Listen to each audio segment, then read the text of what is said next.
Abra sua Bíblia em Hebreus, capítulo 1, deixe ela aberta.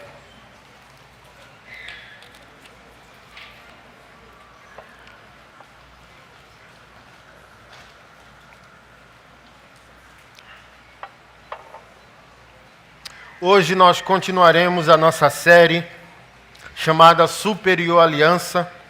Hoje é a segunda pregação dessa série, onde nós iremos transitar entre o livro de Romanos, Gálatas e Hebreus. A primeira pregação nós pregamos ali baseado em Romanos 1, verso 1, 2 e 3. E hoje nós iremos para a carta aos Hebreus, capítulo 1. Todos abriram? Está escrito: não se há comprovação histórica de quem é o autor da carta. Eu fico com o João Calvino, o grande reformador, que afirma, segundo seus estudos, que é do apóstolo Paulo. Há algumas evidências que conectam essa carta às demais cartas do apóstolo, porque ele tem uma saudação, né? Domingo que vem eu vou falar para você qual é essa saudação, que me faz também concluir que a carta é dele.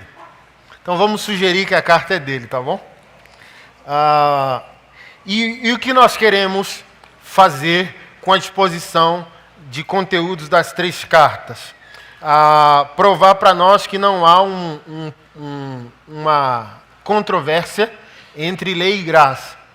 Como a gente sempre diz, a graça não é uma pessoa, a graça não é Jesus. Jesus se manifestou cheio de graça e de verdade, como diz o Evangelho de João. Mas a graça não é Jesus. A graça é um ato da bondade de Deus para a sua criação.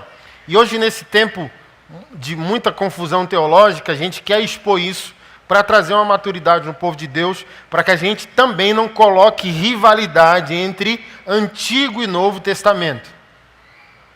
Não, a graça de Deus é a Bíblia toda, o favor de Deus é a Bíblia toda. E a gente não pode customizar, selecionar na Bíblia o que nós queremos. Então, se a gente for com Jesus para o Antigo Testamento, a gente vai ficar muito feliz, porque a gente vai ver que a graça não começa em Jesus. Jesus é a plenitude da expressão da graça de Deus, mas ele isoladamente não é a graça de Deus. Porque até ele mesmo não desprezou o que aconteceu antes dele, nem os profetas, nem os homens de Deus, nem o que estava escrito. Até porque o que estava escrito no Antigo Testamento é ele. A gente vai ver daqui a pouco. A lei é Jesus. O que Moisés disse é Jesus. O que Abraão disse é Jesus. O que Davi disse é Jesus. Mas há tanta confusão que as pessoas estão dizendo, olha, Jesus é a chave hermenêutica. O que as pessoas querem dizer com isso? Que tudo aquilo que elas acham que Jesus não disse, os homens de Deus dizendo, não é evangelho. Aí vira uma bagunça. Não, mas o que saiu da boca de Moisés é Jesus. Jesus é a palavra. Esteja ela no Novo ou no Antigo Testamento. Jesus é a expressão exata do caráter de Deus. Mas a Bíblia é totalmente a palavra de Deus para a salvação, a edificação e o envio do povo de Deus. Amém, gente? Vamos lá. Hebreus 1, verso 1. Deus, que várias vezes e de diversas maneiras falou aos pais pelos profetas, falou-nos nesses últimos dias pelo seu Filho, a quem constituiu herdeiro de todas as coisas, por quem fez os mundos, o qual, sendo o resplendor de sua glória e a imagem perfeita de sua pessoa, e sustentando todas as coisas pela palavra do seu poder, havendo feito por si mesmo a purificação dos nossos pecados, assentou-se à destra da majestade de Deus nas alturas. Tendo sido feito tanto melhor do que os anjos, assim obteve por herança um nome mais excelente do que todos eles. Pai, que o Senhor nos dê entendimento e revelação da Tua palavra, e que a revelação da Tua palavra transforme o que somos, como vivemos e como pensamos, em nome de Jesus, o nosso Senhor. Amém. Esse texto as pessoas usam, os pregadores modernos usam para diminuir ou anular o que aconteceu antes de Jesus. Como se o Novo Testamento não fosse Deus, como as ações do Antigo Testamento não fosse Deus, como se o próprio Deus tivesse passado por evolução comportamental. Deus evoluiu. Por exemplo, Deus estava zangado no Antigo Testamento, mas virou extremamente amoroso em Jesus. Assim, não é só um problema, é um problemão. É uma customização de Deus. E quando nós criamos Deus à nossa própria imagem, não é mais Deus a quem nós estamos adorando. Somos a nós. Porque se eu tenho que customizar a minha experiência de fé, não, acho que Deus estava muito nervoso no Antigo Testamento. Vou ficar com o Novo. Então você não está adorando a Deus, você está adorando a si mesmo. Mas você não tem coragem para reconhecer isso. Que você é um idólatra. E onde há uma idolatria, há uma interrupção da ação de Deus. Deus quer ser adorado não por carência dele, mas quando Deus é adorado pelas suas criaturas, as suas criaturas voltam a funcionar com plenitude. Mas quando eu seleciono em Deus só o que me agrada, não é Deus a quem eu adoro eu mesmo, em minhas projeções. Aí eu vou selecionando, isso eu quero, isso eu não quero, isso eu não quero. Porque se eu esvaziar o caráter, atributos do caráter de Deus, por exemplo, olha que complexidade. É porque toda a nossa avaliação ela é caída. Toda a nossa avaliação ela é adâmica. Por exemplo, a ira de Deus. Aí você equaciona. Jesus é uma expressão exata de amor, de graça, de perdão, de misericórdia. Meu Deus, como pode? Deus ira? Não, é incompatível. Não, é porque você está determinando ira a partir de um padrão caído. Agora assim, vamos elevar o nível. Imagina alguém ser extremamente amor e extremamente perfeito em sua ira. Imagina a possibilidade de alguém estar irado e isso não ser pejorativo, isso ser adjetivo.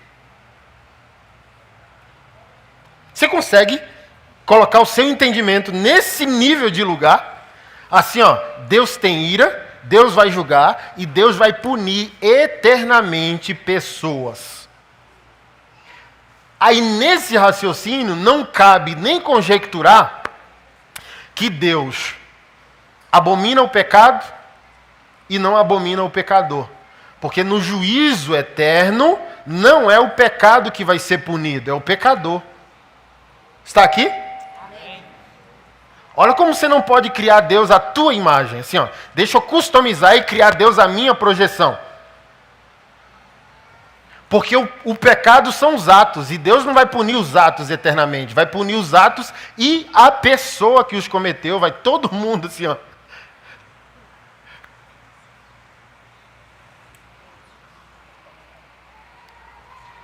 Então eleva o teu entendimento a esse lugar.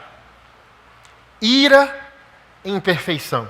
Assim, não há 1 milímetro de trevas, pecados, rancor. Nada negativo existe em Deus. Nada. Totalmente amável, totalmente bom, totalmente perfeito, totalmente justo. Equitativo em suas análises, odeia balanças injustas, estável. Então, quando a Bíblia diz ira, a Bíblia não está dizendo sentimento. Deus governa sobre eles. E como povo de Deus, a gente precisa se elevar para a gente atingir esse lugar de entendimento. Senão a gente vai tropeçando e customizando. Vai dizer, não, o Antigo Testamento não foi Deus, não. Não foi o quê, macho? Foi. Mandou passar a espada, entendeu? Sim, as pessoas falam, está usando muito o Renato Russo, porque não usa a Bíblia? Não, alguém postou essa semana, que eu gosto de refletir, a partir de domingo que vem, eu também vou pregar no culto das 5, eu vou começar uma série de pregações chamada Graça Comum. E a gente vai estudar teologia, o que é graça especial, que é graça salvífica. Deus se expressa por alguém, mas vai salvar essa pessoa. E tem a graça comum, que é um atributo do caráter de Deus sendo expresso por alguém que não vai ser salvo por ele. Por exemplo, você não sabe se o Renato Russo foi salvo, porque é Deus até dos 49 do segundo tempo. Está aqui? Então você pode ter senso crítico, mas não pode ter juízo crítico. Você não sabe quem foi para o céu, você não sabe quem foi para o inferno e nunca vai saber. Está aqui? Mas um crente maduro é um crente que celebra a graça comum. Deus pode ter usado o Renato Russo mesmo sem salvá-lo, porque Deus usou até o diabo e está usando o diabo. Você está aqui? Martinho Lutero disse, até o diabo é o diabo de Deus. Opa! Não pode tocar Jó sem eu deixar. Está aqui? Quem é Renato Russo no jogo do bicho? Se até o diabo está na rédea. Mas o que é que eu estava falando? Porque eu fico nervoso nessas horas. Ai, meu Deus! O Renato Russo era gay. Por que você não usa a Bíblia como referência? A mesma Bíblia que diz que o pai transou com as suas 2 filhas? A mesma Bíblia que diz que o rei Davi, o filho dele, estuprou a irmã dentro de casa? Então você vê como o povo de Deus é desequilibrado em suas análises. Redinha.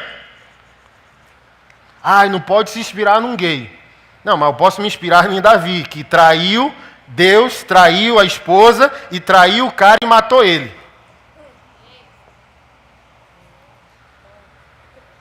Gente, a gente está muito longe de amadurecer, viu? O Renato era gay. Me poupa, gente. Domingo que vem, 5 da tarde, esteja aqui. Renato Russo é fichinha. Vou pregar sobre Nietzsche, Deus está morto. Vou pregar sobre o pastor não convertido, Mano Brown. Eu vou ensinar você a ser crente maduro.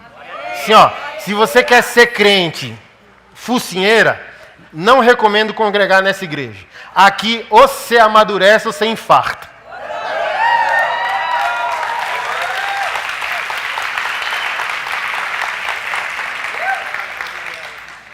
Mas o que eu estava falando antes de ficar irado? Oi? Ira não é sentimento. Deus está governando sobre tudo. Então ele não evoluiu. Ele é o mesmo do Antigo Testamento.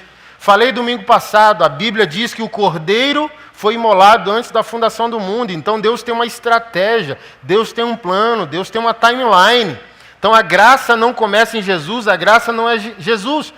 Diz que desde a eternidade passada, Deus tem seu plano. Pastor John Piper, que é um dos maiores teólogos ainda vivo, complica ainda mais a nossa interpretação da vontade de Deus. Ele diz que o plano de Deus inclui Adão ter pecado. Dá um nó na nossa cabeça, porque se Deus sabia que ia dar tudo errado, por que mesmo assim ele continuou o seu plano? Aí Paulo vai dizer, quem és tu? Vaso de barro questionando o oleiro. Caladinho, deixa com ele. Nem ousa importunar o Senhor com perguntas de adolescente. Só adora e obedece. Se um Jó, crente raiz. Deus deu, Deus tirou, louvado seja o nome do Senhor. Crente Nutella, pós-moderno, não está pronto para o Senhor autorizar o diabo a matar a esposa, matar os 7 filhos, destruir todo o teu patrimônio. Tá nada só. Não está conseguindo nem andar a pé, não está conseguindo andar de ônibus. Não, mas eu tenho 3 filhos. Imagina eu, Keila, com 3 crianças, um especial dentro de metrô, fazendo a obra, para! É por isso que Deus não está te honrando, é por isso que Deus não está se revelando você. Você está muito... Você quer as condições adequadas para poder servir a Deus e adorar a Deus? Nunca vai! Guarde isso, não vai ser honrado por Deus. Porque nenhum demônio se assusta contigo. Botando condicionais para obedecer Deus, você acha que o demônio não anota, não? Ó, isso aqui não vai não, senhor. Pode pegar, facinho, é nosso, parceria. Só congrega, nada mais que isso, é nosso. Está dentro da igreja, mas é nosso. Agora deixa o Senhor te ver, os demônios te verem, chorando, porque já faz 2 horas que está andando a pé, faltando meia hora para o teu destino. E Deus olhando assim, ó, está vendo meu servo?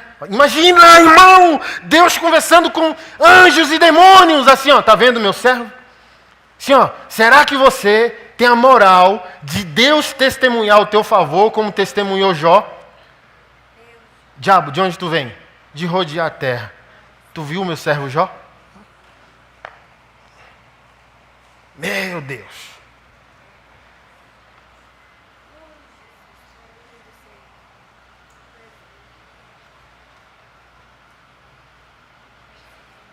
A gente está obedecendo como se obedecer obrigasse a Deus a alguma coisa.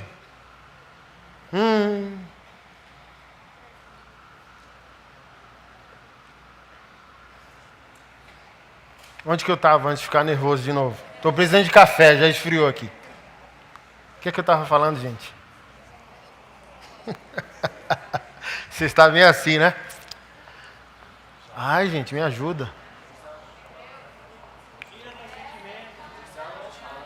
Ira não é sentimento, já fui. Tá, vamos voltar a Deus. Deus não evoluiu, foi Deus que mandou matar. Porque olha só, falei para você domingo passado, o inferno é real para a nossa alegria. Se Deus não providenciar o inferno para canalizar a morte da morte, não há boa nova. O inferno faz parte da boa nova, a morte precisa morrer. A ação do diabo e dos anjos caídos no mundo, perturbando o que Deus fez, o nome da glória do seu Filho, a dignidade do seu nome. Se o mal existir para sempre, na ação diabólica contra a fama de Jesus e contra ti e contra mim, não há boa nova. A boa nova só é boa nova porque Deus vai matar a morte. Você está aqui? Por isso que Apocalipse diz, eu vou enxugar, filho, dos teus olhos toda lágrima. Imagina, vai chegar o dia que você pode acordar sem ter que se arrepender. Você tem noção disso? Você vai acordar e você não vai precisar falar para Deus e para ninguém, nunca mais, me perdoe. Para isso acontecer, Deus tem que providenciar a morte da morte. E a morte da morte é o inferno, que existe por causa da ira de Deus contra o pecado, inicialmente, mas contra todos aqueles que abraçaram o pecado como modo de vida. É aí que Deus não poupa o pecador por causa do seu amor. Irado, julgando, destinando pessoas ao fogo eterno, mas perfeito em seus juízos. Assim, é porque a gente não lê Bíblia, irmão. A gente está lendo muito coach, nada contra, tá? Não se ofenda que você é. Mas quando o assunto é evangelho, Deus não quer que você performe nada. Deus não quer que você seja a melhor versão de si mesmo. Deus só quer te matar. Só isso, assim, ó. Quero viver. Quer? Vou matar você. Sua natureza animal, terrena, diabólica, herdada do teu pai primitivo Adão. Quero que você melhore e evolua. Não, eu tenho que matar você. E te fazer nascer de novo. É nessa realidade que o Evangelho promete resultados. Mas está todo crente pós-moderno querendo resultados sem que Deus tenha matado sua velha natureza. Então Deus não evoluiu. Deus não evoluiu. Deus é o mesmo na eternidade passada, na presente, na futura, no Antigo, no Novo Testamento. Ele é. Ele é. Ele não existe, porque tudo que existe foi criado. Deus é autoexistente, autossuficiente, imutável, constante, perfeito, bondoso.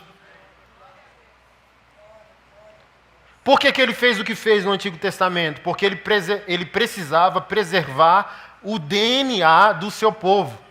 E no Antigo Testamento havia a miscigenação. Por exemplo, por que o judeu não se dava com o samaritano? Porque o samaritano era o mestiço. Deus pediu que o seu povo não se misturasse com as nações pagãs. Sansão caiu porque misturou. Salomão caiu porque misturou.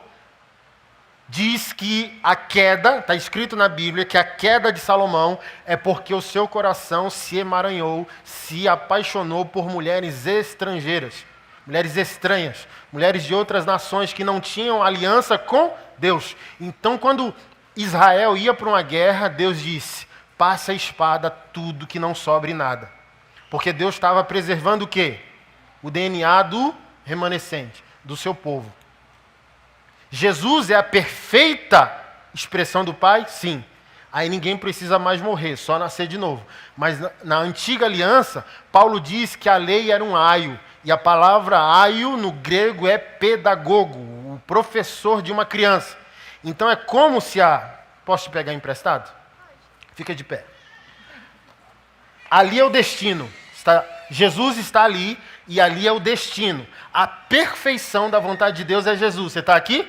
Mas o que aconteceu antes de Jesus é vontade de Deus. Mas Paulo diz, é só um professor da tua infância, mas eu quero que você gradue. Uma hora eu quero que você seja pleno. Então por isso que existiu poligamia. Davi, Salomão, Abraão, Moisés, todos praticaram poligamia. Está aqui? Por que não podemos? Porque Jesus é a expressão perfeita do Pai. Mas por que Deus tolerou a poligamia? Porque a lei não podia transformar o caráter do povo de Deus. É como se o Espírito tivesse sobre, mas o Espírito não estava dentro. Em Jesus é a aliança perfeita porque o Espírito está dentro e nós podemos transformar em plenitude. Então Paulo está dizendo que a lei, da sua mão direita, a lei é a placa sinalizadora do destino. Jesus é o destino, mas a lei é Jesus também.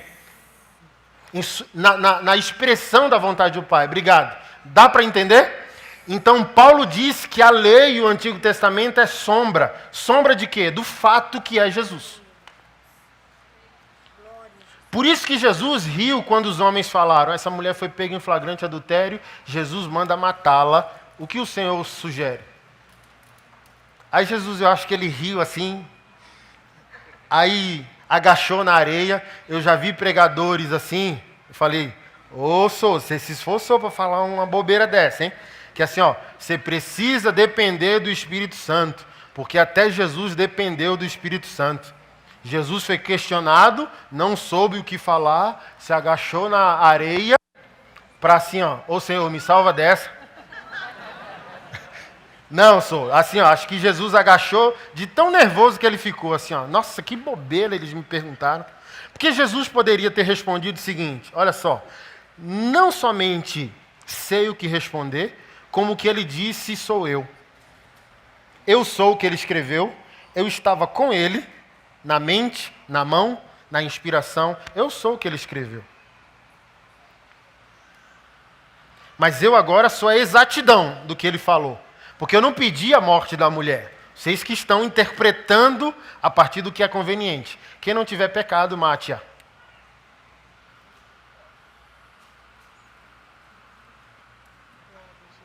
Então ele não contradisse o que ele disse por meio de Moisés. Ele só tornou o quadro mais visível, mais pleno. O que eu disse não é para aniquilar as pessoas.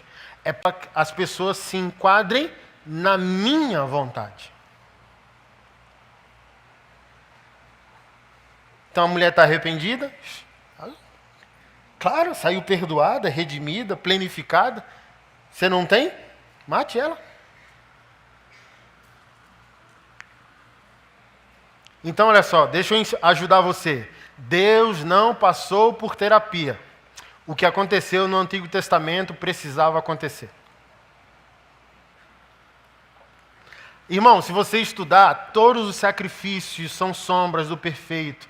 A rolinha, como ser partida a rolinha, o cordeiro, entendeu? É lindo. Pega Jesus, vai para a antiga aliança, até para o ritual do sacrifício, como o sangue era derramado, como tinha que escorrer o sangue, como o animal tinha que ser partido para que Deus se agradasse e viesse com fogo queimar o sacrifício. É lindo. Você chora, você quebranta. Por isso que você não vai falar o absurdo que a graça é uma pessoa.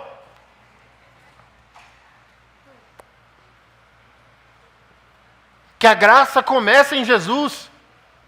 Não, irmão. Eu acho que se você entender o que eu estou dizendo e ir com Jesus na antiga aliança, você vai talvez amar mais o Antigo Testamento do que o Novo. Porque o Novo a gente lê e já entende. Sim, entendeu? Tem nada que interpretar. Bora, macho, só entra. Mas entender o enigma da antiga aliança, que é a sombra do fato que Jesus é, você está louco, só. Eu choro, fácil.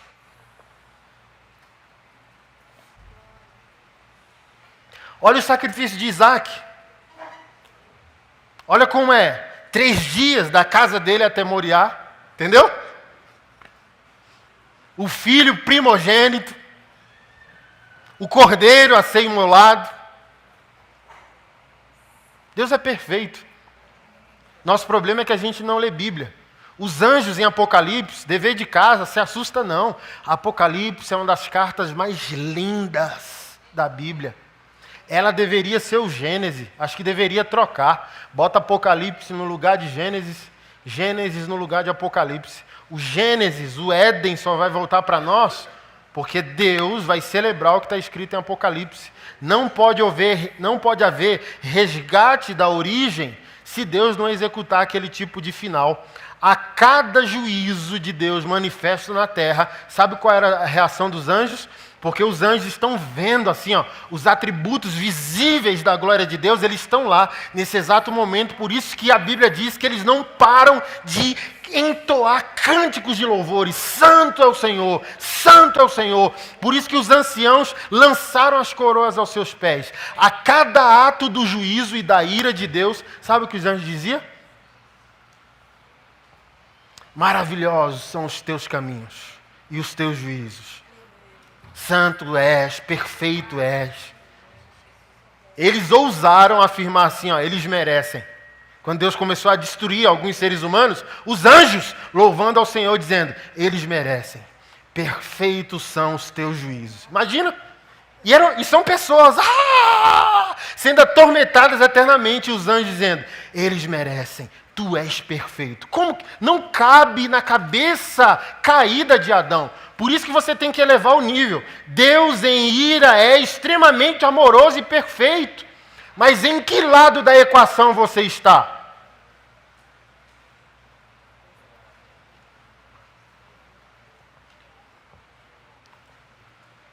O inferno é uma boa notícia. Depende de que lado da equação você está. Tem lá uma nuvem de testemunhas. Debaixo do trono, não me recordo perfeitamente o texto. Mas João pergunta para os anjos, quem são aqueles? O anjo responde, aqueles que foram decapitados por causa do testemunho do Filho de Deus. As pessoas riem de mim quando eu falo isso, mas qualquer pessoa que se debruça, não só de maneira mística, mas de maneira social, política e filosófica, no livro de Apocalipse, entende, no mínimo, que o islamismo e a filosofia da política de esquerda estão juntas. E são elementos escatológicos do tempo do fim.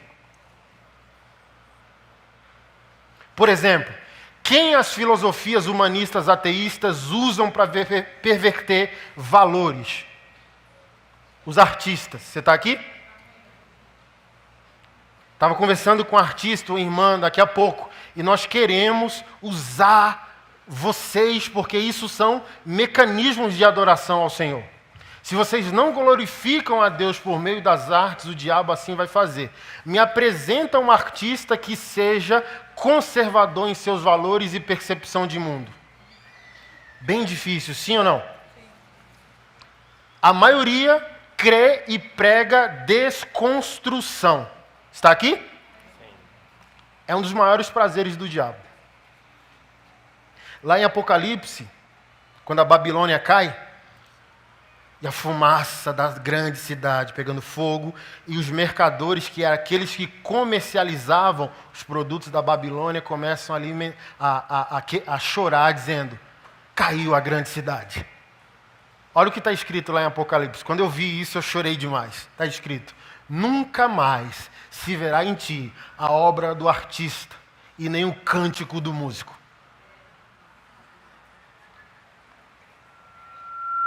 Eu acho que eu tenho que começar uma série de Apocalipse, só para você pirar. Nunca mais. Porque era o veículo da destruição, eram as artes. Nunca mais se verá em ti a obra do artista, nem o som das flautas, e nem a voz do músico.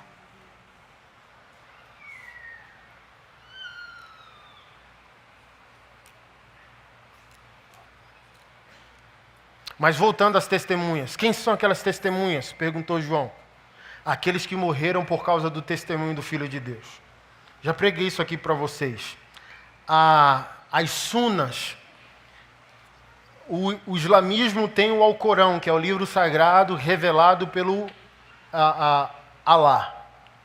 O Deus, criador de todas as coisas, na percepção islâmica. Você está aqui?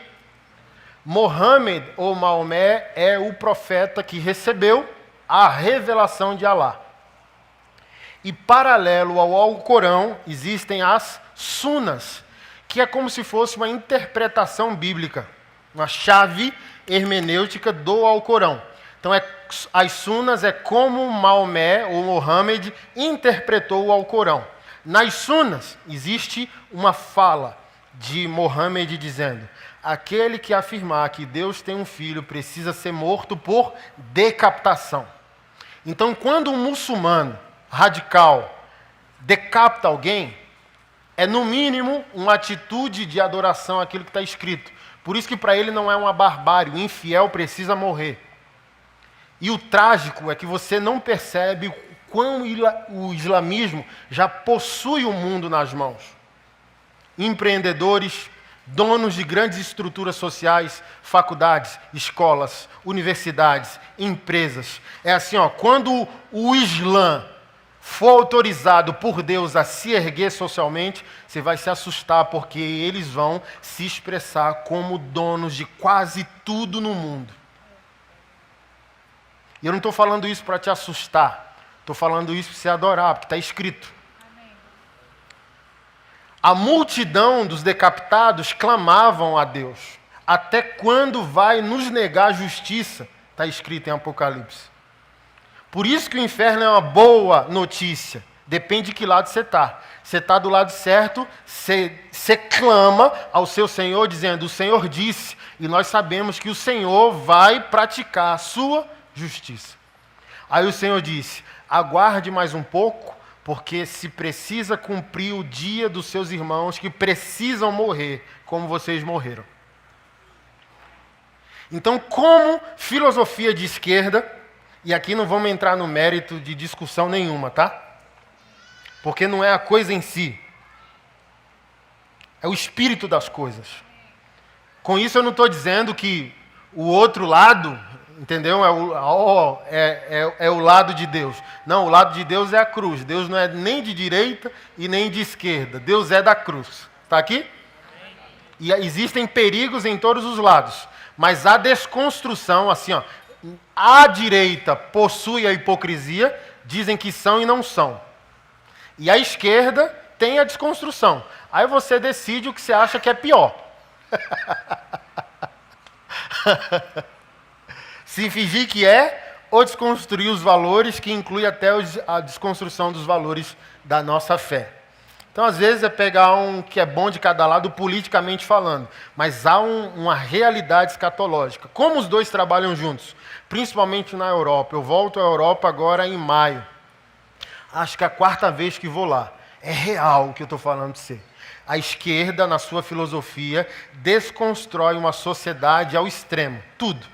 Os valores tradicionais. Família, sexualidade, economia, tudo.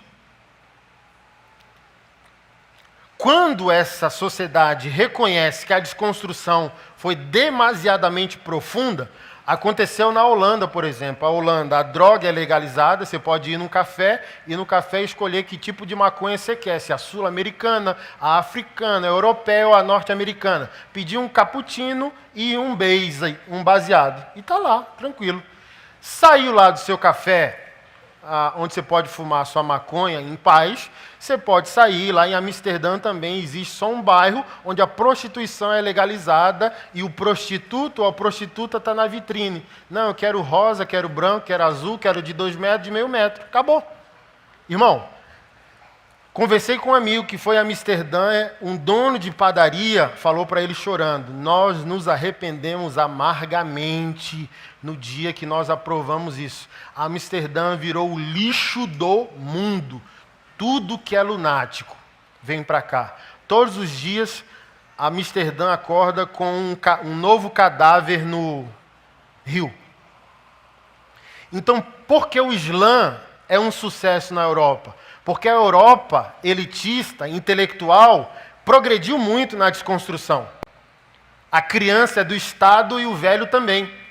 Então, o meia-idade, o adulto trabalha, o velho vai ser expurgado como propriedade do Estado, Estado máximo em algumas localidades. Funciona tudo. Funciona tudo. A Europa funciona tudo. Mas eu creio que também funciona por causa da herança dos reformadores. Economicamente, a Europa funciona. Moralmente, ela desceu abismos profundos. Quando ela desceu abismos profundos e percebeu que não tem retorno em alguns valores, alguns cidadãos clamam pela dignidade mínima, moralidade mínima, desculpa. E quem é a religião esteticamente mais viável? Assim, ó, eu quero sair do 8 e ir para o 80. Esteticamente, o Islã, assim, ó, o cara prostituía sempre. O cara não vai querer ir para a igreja apenas, ele quer orar 4, 5 vezes por dia. Então, o Islã, ele também ganha terreno no trator que a filosofia de esquerda passou. Desconstruiu tudo e nessa desconstrução clamaram pelo mínimo. E o Islã, assim, ó, um exemplo, desconstruíram a masculinidade na Europa. Lá, o cara desconstruído é chamado de soy boy, que é o garoto da soja. Então, não sei se você sabe, 95% da soja, olha aqui como o diabo é estratégico, sou. Quem é o cara chato hoje? É o cara desconstruído, de esquerda, coque samurai, vegano, Lula livre. Assim, ó, não vamos discutir, mas esse cara, a soja, não sei se você sabe, 95% de sua estrutura é transgênico. 95%. 95%. Então só sobra 5% de uma estrutura saudável na soja. Aí essa soja, quimicamente modificada, bloqueia a produção do hormônio masculino. Por isso que as novas gerações estão nascendo meio emasculadas, fisicamente, moralmente, mais sensível. Sim, entendeu? Por quê? Porque a desconstrução não é só uma estratégia política e filosófica. É uma desconstrução por completo. Inclusive da desconstrução do corpo. Se o homem foi chamado para Deus para ser um guerreiro, vamos tirar desse guerreiro sua única possibilidade, que é a sua estruturação física. Está aqui? Vamos viajar, irmão. Acho que a sua cabeça está assim, ó. Meu Deus, por que eu vim para esse culto? Aí vem um muçulmano, migrando do seu país. O muçulmano pede permissão para ser homem? O muçulmano é sensível? Ai, não sei, o que a minha mãe acha. Entendeu? Está escrito? Allah disse, Mohammed disse, eu mato, eu morro, eu vou. Aí chega na Europa, os caras tudo emasculado, porque desistiram da sua masculinidade. Na França, uma mulher apanhou de um cara na frente de 15 franceses. Eles são refinados demais para interferirem. Aqui, irmão, ó, eu fui muito na Europa. Eu tenho uma boa notícia para dar para você. Deus é português ou é brasileiro? Assim, ó, um trem que o Islã não vai conseguir é perverter Portugal. Eu rodei em 2018, 2019, mais de 20 países na Europa. Todos os países, Deus nos acuda. O único país que Deus não nos acuda é Portugal. E o Brasil. Falei, aleluia, aleluia. Porque, olha só, a gente chegava era de voadora, moço. Chama a gente de machista, de troglodita. Mas sim, a gente é destruidor como latino-americano. Mas se a gente vê uma mulher apanhando na rua, acho que pelo menos 7 dos 15 chega de voadora para depois perguntar o nome. Quer nem saber. Entendeu?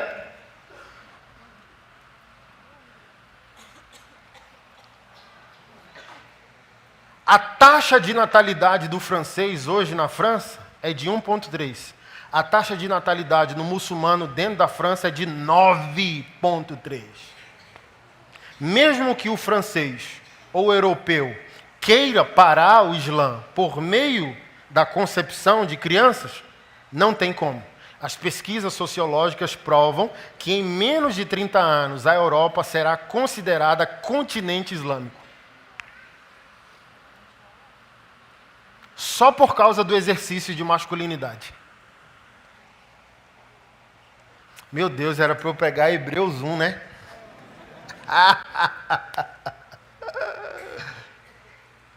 É brinquedo não, só.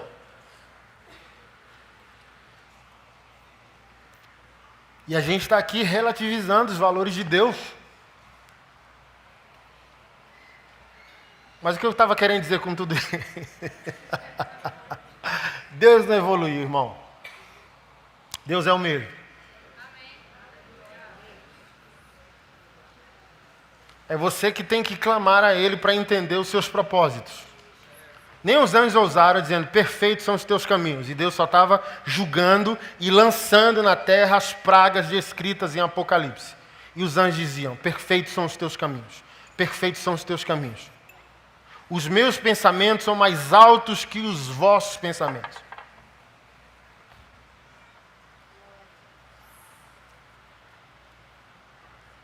Então, qual é a tua responsabilidade? Se posicionar. E deixar que Deus, em seu plano soberano, execute aquilo que é o seu propósito.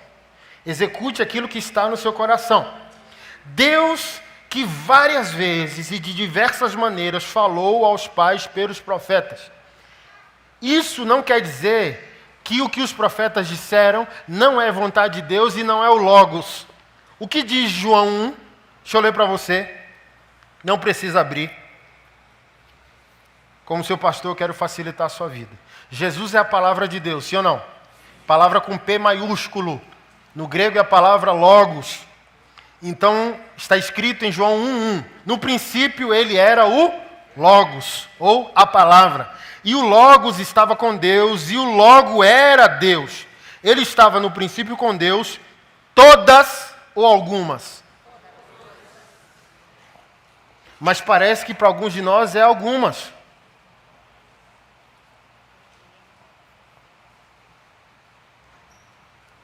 Se é todas, como que você ousa, como um crente moderno, excluir o Antigo Testamento?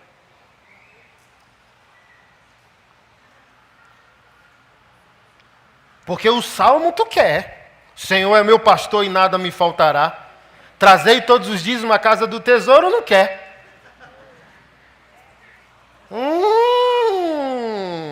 Peguei você, né, coisinha linda? Então quer o que te agrada, mas não quer o que te desagrada. Todas as coisas foram feitas por Ele, sem Ele, nada do que foi feito se fez. Nele estava a vida, e a vida era a luz dos... Então Deus ter falado de muitas maneiras, por meio do seu Filho, o falar de muitas maneiras talvez todas as maneiras que falei não foram perfeitas, assim como através do meu Filho é. Mas foi Deus falando. Então Deus não queria uma sombra sobre Israel. Queria que Israel obedecesse e fosse para o seu destino. Uma coluna de fogo à noite, cordonizes, maná diário. Então Deus falou de várias maneiras, porque com criança se fala de várias maneiras. Então olha só, não é sobre a maneira de Deus falar, é sobre a tua capacidade de entender o que Ele quer dizer. Então na lei e com os profetas, Deus precisa fazer mímica para a criança. E o filho, se a fala perfeita do pai é criança quem quer, porque a minha universidade está aberta e é meu filho. Moisés é a placa sinalizadora, meu filho é o destino. A lei é o pedagogo, a graça no meu filho é a formação de vocês. É menino quem quer, é imaturo quem quer, é pecaminoso quem quer. Agora no meu filho vocês têm todos os instrumentos necessários para serem quem eu os criei para ser. Então falar de muitas maneiras é mais sobre tua capacidade de entender.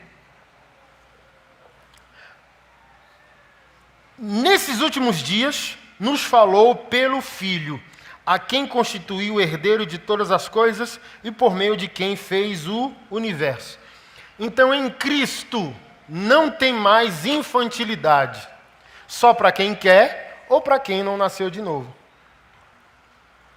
Você quer um exemplo? Deus fala de muitas maneiras no nosso primeiro ano de fé. Mas vai passando e Deus não quer falar mais, e Deus não fala mais, porque o Filho é a linguagem perfeita. As pessoas dizem que a lei morre em Jesus. Deixa eu dar uma boa notícia. A lei não morre em Jesus. A partir de Jesus, Ele é a lei.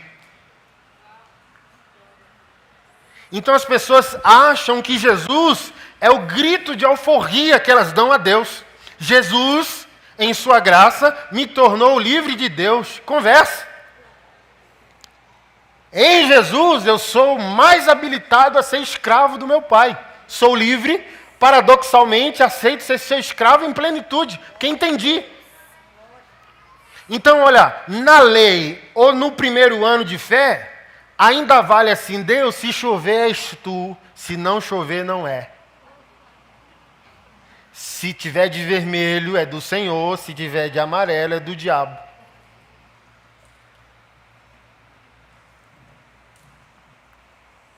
Vou nem pedir para levantar a mão. Porque o filho é a fala perfeita. O que o meu filho disse? O que o meu filho expressou? O que Jesus faria se estivesse no seu lugar? O filho é a fala perfeita. Então não cabe mais jogar no jogo do bicho espiritual, entendeu? Vamos ver o que vai dar. Um dia, uma pastora, eu falei, se a pastora está assim, imagina as ovelhas. Não, eu estou tão ruim, que eu vou na Universal passar pela coluna de fogo lá, coluna de sal. Falei, nossa, senhor, que complicado, hein?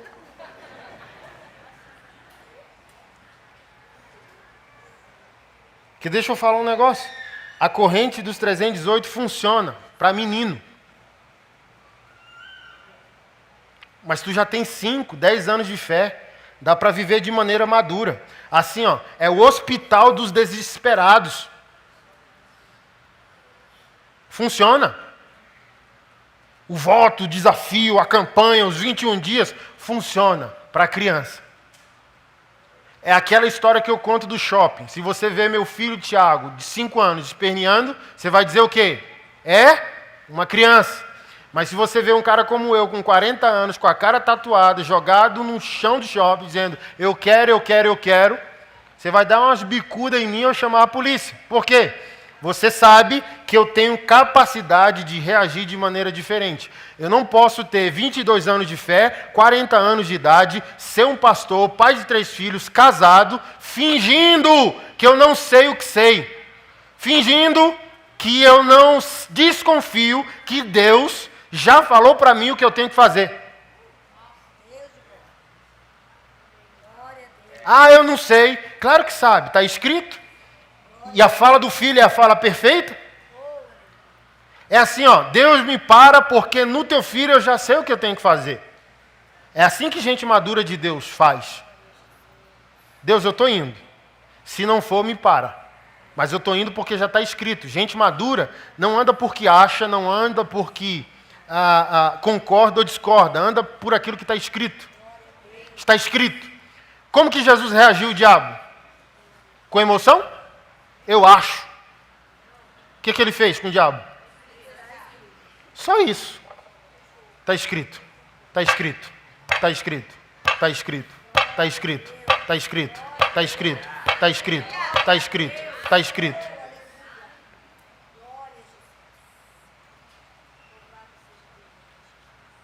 Não funciona, porque sua vida está parada. Não funciona mais fingir que é menino na fé.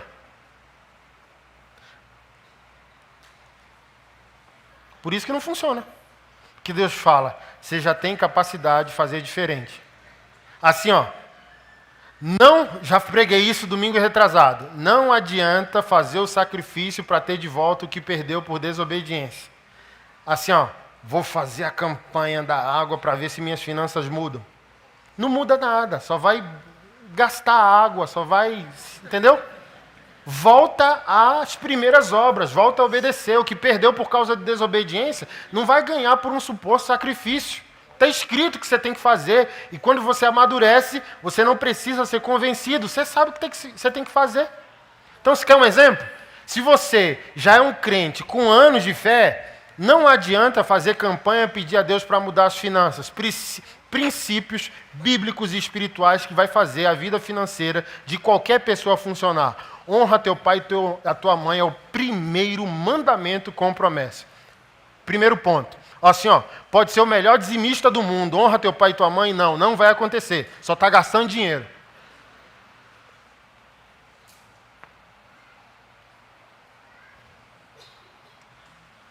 Honrar pai e mãe, dizimar sim, ofertar sim, esmolar sim. Sempre desconfiando dos motivos interiores, porque Deus não quer a obediência estética. Deus quer saber o que está acontecendo por dentro. Caim ofertou e Deus rejeitou. Deus não quer a coisa certa com o coração errado. Então, além de fazer o que a Bíblia mandou, tem que desconfiar do motivo pelo qual você fez o que você fez.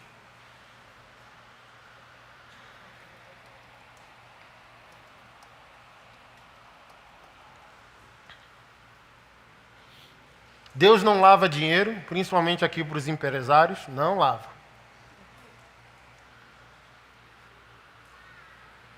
Assim, ó, gente que trabalha só por dinheiro, estava falando hoje lá em casa. Pense numa tristeza.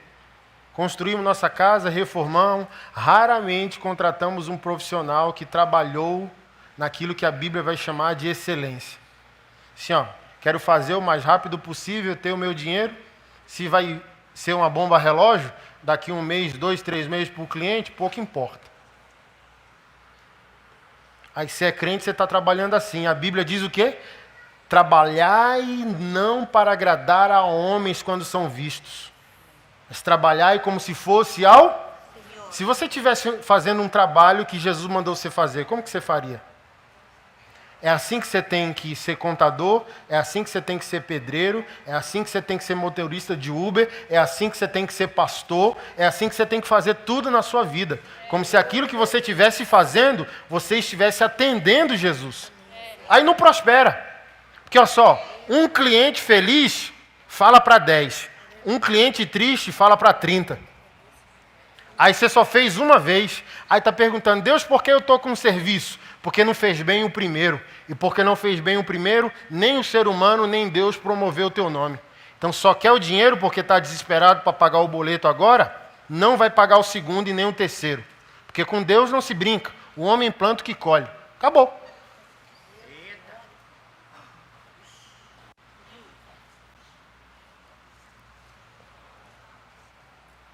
Então é por isso que Deus falou de muitas maneiras. Porque as muitas maneiras é um povo infantil.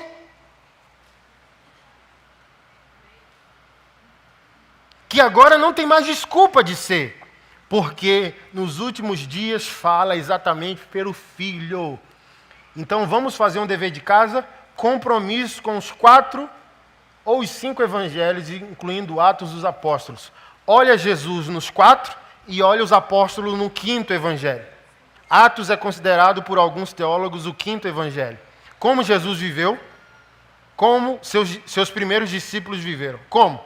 Como eles encararam fatos, como eles reagiram, agiram, empreenderam, repreenderam, amaram pessoas.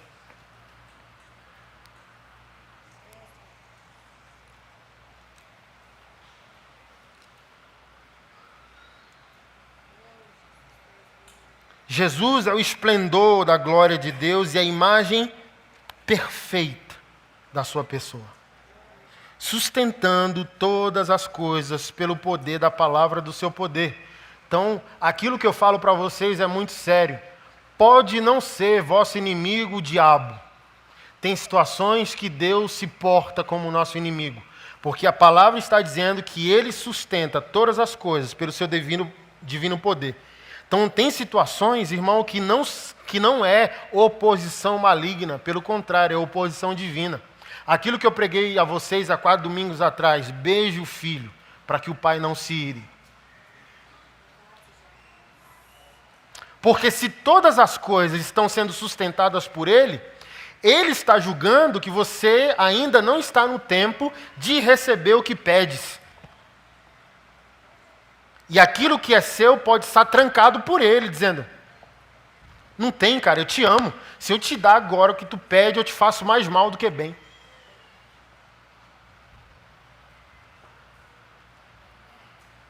Eu quero ler isso aqui de maneira prática, sustentando todas as coisas pelo poder de sua palavra. Eu estava para resolver uma situação, assim, ó, Jesus, eu não estou conseguindo nem orar.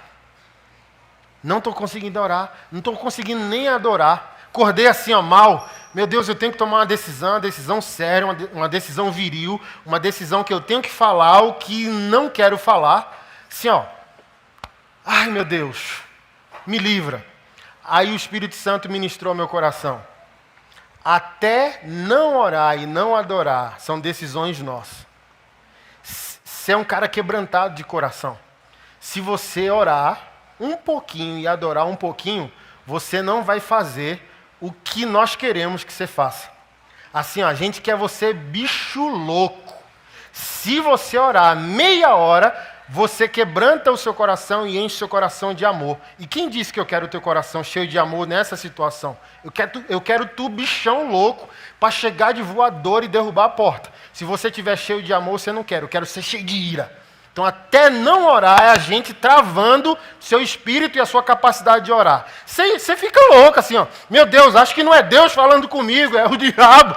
Mas a Bíblia está dizendo, Ele, o Filho, sustenta todas as coisas pelo poder da sua palavra. O que Paulo disse em sua carta, o querer e o efetuar são ações primárias do Senhor. Eu falei, meu Deus, que loucura. Tu está me proibindo de orar e adorar. Tô. Que eu quero tu bichão, assim, ó. Vida louca de Jeová. Porque você precisa ser viril para essa situação. E se você adorar, quebrantar seu coração, você, oh Senhor, eu vou deixar para lá. Está aqui? Porque em adoração você não quer tomar decisão viril nenhuma. Você vai assim, ó, apelar pelo amor. Então isso aqui é muito sério.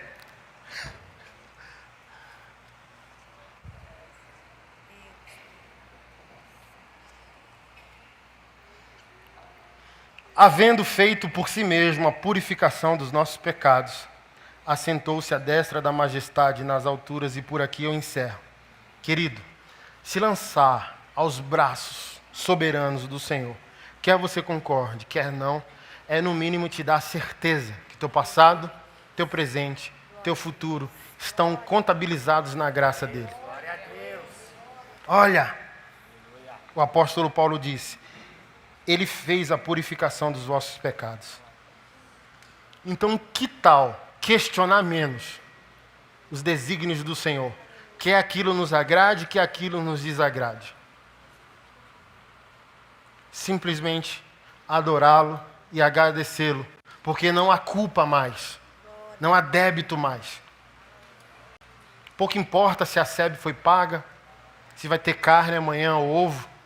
Ele diz, olha, teu débito passado, teu débito presente, teu débito futuro.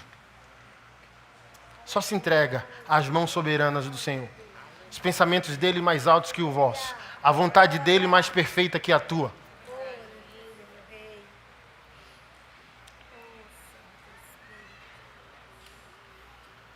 Em algumas situações, querer entender Deus é desrespeitá-lo. Ele tem seus caminhos. E a didática de Deus é para vencer o nosso Adão. Você sabia disso? E Deus não perde uma briga nenhuma.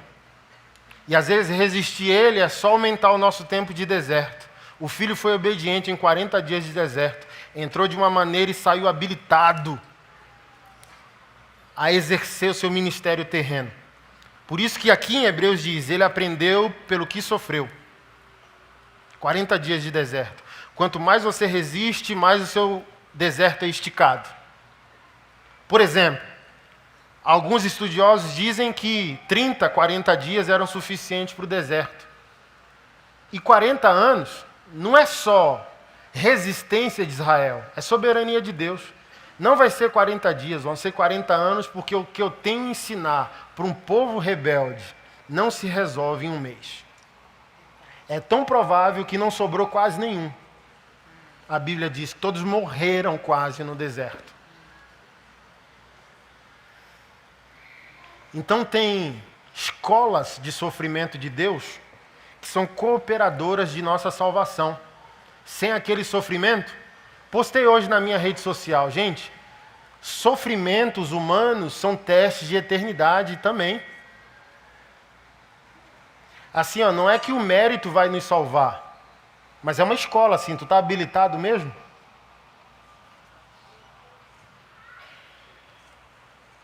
Tu está habilitado a viver o que eu pretendo celebrar contigo para a tua vida?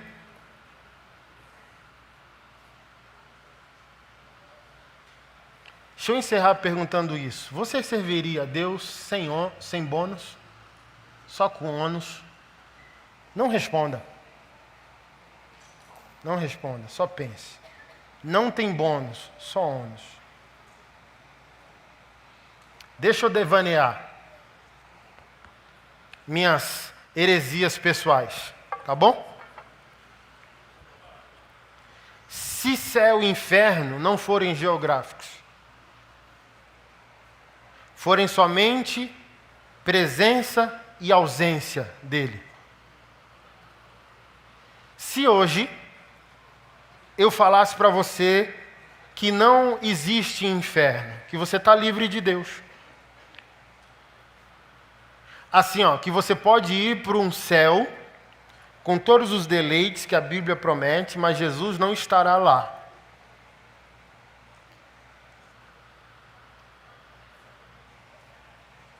Sabe qual é o meu medo como pregador do Evangelho? Que a maioria de nós diga, então tá bom. Porque não é para o céu que eu quero ir. É para o inferno que eu não quero ir. Existe o céu sem Jesus, com todo deleite, sem sofrimento nenhum. Mas existe um segundo céu, com Jesus, que você só pode entrar a partir de tudo aquilo que Ele requer de você. Se houver um céu mais fácil, sem Jesus, eu fico em dúvida, porque não daria nem 50-50. Porque não é para Jesus que queremos ir. É para o inferno que não queremos ir. Porque deixa eu falar para você um negócio. Com Jesus, até aquela sala é céu. Até uma caixa de fósforo é céu. Até aqui, se ele vier e sentar com a gente dizendo, é aqui, para sempre, é céu. Céu é resultado da presença de uma pessoa, manifesta em sua trindade. O Pai, o Filho e o Espírito, conosco, sobre nós e para nós, para a glória deles, eternamente. O que nós queremos com Deus? Sua presença ou sua recompensa? Não responda. Não ouse responder. Vamos celebrar a ceia. Não fale algo que você não tem decisão de sustentar. Deveríamos mudar o nosso apelo. Quem quer aceitar Jesus deveria ser rasgado das nossas igrejas. Quem quer assumir Jesus. Porque aceitar Jesus, parece que todo mundo aceitou. Assumir Jesus, ó. Porque assumir Jesus é assumir ônus e não bônus. Assumir Jesus é sair desse culto e não ter dinheiro para passagem, nem dinheiro para o combustível, o carro podendo parar no trajeto sem combustível, ou você sair daqui desse galpão para ir para a sua casa a pé, louvando, dizendo: os meus pecados foram apagados. Maranata, Senhor, volte. Porque não é o bônus. Não é o bônus.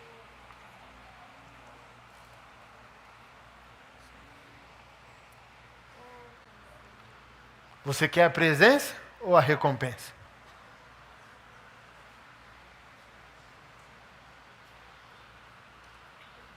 Outro dever de casa. Que tal ler Jó?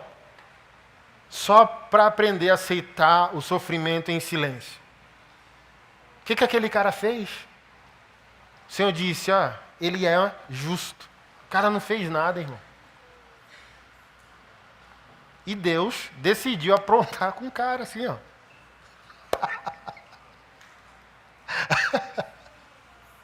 Mas o que eu falei domingo para nós? Não temos a capacidade de aceitar o sofrimento, porque não temos uma análise do sofrimento por meio de eternidade. A gente vê o problema no problema, mas não vê o problema de cima, a partir de um olhar de eternidade. Para que, se a gente olhasse o problema de cima, Romanos 8 serviria para nos trazer consolo. Todas as coisas cooperam para o bem dos que amam a Deus e foram chamados segundo o seu. Quer eu viva, quer eu morra, quer atrase, quer corte, quer meu nome vá para o Serasa, quer dê tudo errado. Se eu estou olhando a minha situação a partir de um olhar de eternidade, todas as coisas cooperam para o bem dos que amam a Deus e foram chamados segundo o seu propósito. Porque Deus fez isso com Jó? Não me importa. Eu quero saber que lá no último capítulo do livro, não sei se é o capítulo 28, tem um cara sambando assim, ó. Porque Deus decidiu devolver a ele a partir da sua capacidade de resistência. Dobrou o que era e o que tinha. Superior aliança, baseada em superiores promessas. Estamos numa superior aliança. Por que você está reclamando? Porque quem reclamou foram teus ancestrais. Israel reclamou. Igreja, reclame menos, adore mais. Quantos testemunhos maravilhosos temos para contar nesses anos todos? Certa vez ouvi um testemunho na minha antiga igreja, que um homem de Deus, sem nada para comer em casa, cantando e dançando no Espírito, louvando a Deus, declarando a palavra de Deus, a bondade de Deus, a fidelidade de Deus, e chega alguém. Pois não? Estava fazendo compra no mercado e senti, eu gosto tanto disso, eu senti de fazer essas compras para você. Nem sei se você está precisando. Eu lembro em Anápolis, ficamos 1 ano em missões em Anápolis há 13 anos atrás. Comi com a Keila e o Paulo, só tínhamos o Paulo, nosso primeiro filho.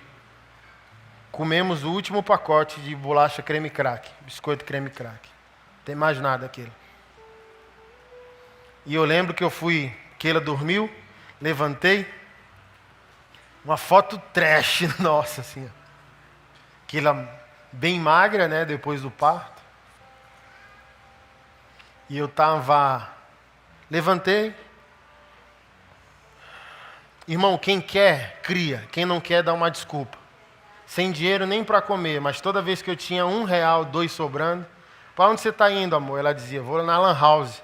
ia lá na Lan House com um pendrive, baixava um monte de livro de homem de Deus no pendrive, voltava para casa para um computador pereba doado e ficava as madrugadas ali me esforçando para enxergar as letras e lendo os livros e me enchendo do Espírito Santo e orando na madrugada. Numa dessas da madrugada eu ali sem força, esgotado para desistir de tudo. E eu lembro que aquilo acordou, estava orando, chega, eu me assustei porque ela me abraçou por trás. Então imagina, uma mulher que acabou de parir, fome por dois, porque mulher quando tem fome para si, já é um problema, e fome para dois aumenta o problema. E ela disse, não precisa se preocupar comigo, eu creio que Deus te fez um chamado. Nó! Assim, ó, morto de maré desci.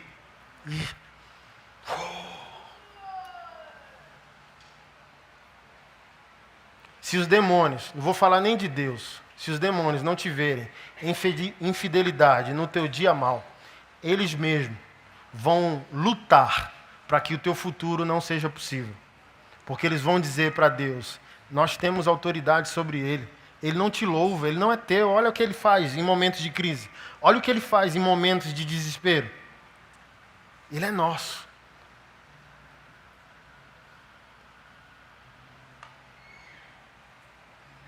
O que Jesus Cristo disse sobre Pedro? Os demônios vieram pedir para cirandar a tua alma. Dá Pedro para nós. Olha como ele é. Dá ele para nós. Ele é nosso. Aí o Senhor diz, Pedro, eu intercedi por ti. Então, nesse exato momento, o diabo está pedindo muitos de nós para Deus. Principalmente se o demônio está nos vendo no nosso dia de crise, no nosso dia mal. Então, se estamos numa superior aliança, Israel murmurou. Que a igreja não murmure. Os santos do Antigo Testamento murmuraram. Que eu e você não murmuremos. Que os demônios nos vejam em adoração.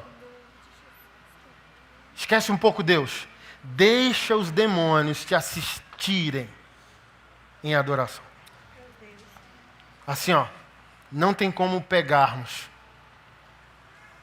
Porque você está lá, ó. Não tem como nós pegarmos ele. Não tem como nós pegarmos ela. Quanto mais eles sofrem, mais eles adoram. Quanto mais eles sofrem, mais eles obedecem. Quanto mais eles são pressionados, eles dizem, seja feita a tua vontade.